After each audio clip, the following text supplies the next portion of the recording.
ہم سے رسول اللہ صلی اللہ علیہ وآلہ وسلم نے فرمایا، جو صادق و مصدق ہیں کہ انسان کا نطفہ ماں کے پیٹ میں 40 دن اور راتوں تک جمع رہتا ہے اور پھر خون کی پھٹکی بن جاتا ہے اور پھر گوشت کا لوتھڑا بن جاتا ہے اور پھر اس کے بعد فرشتہ بھیجا جاتا ہے اور اسے 4 چیزوں کا حکم ہوتا ہے، چنانچہ اس کی روزی، اس کی موت، اس کے عمل اور یہ کہ وہ بدبخت ہے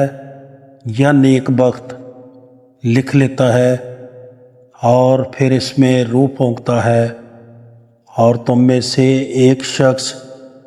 جو جنت والوں کے سے عمل کرتا ہے، اور جب اس کے اور جنت کے درمیان ایک ہاتھ کا فاصلہ رہ جاتا ہے تو اس کی تقدیر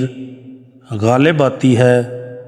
اور وہ دوزخ والوں کے سے عمل کرنے لگتا ہے اور دوزخ میں چلا جاتا ہے، اور اسی طرح دوزخ والوں کے سے کام کرنے والا ایک شخص جب اس کے اور دوزخ کے درمیان صرف ایک بالشت کا فاصلہ رہ جاتا ہے تو اس کی تقدیر غالب آتی ہے اور وہ جنت والوں کے سے عمل کرنے لگتا ہے اور وہ جنت میں داخل ہوتا ہے۔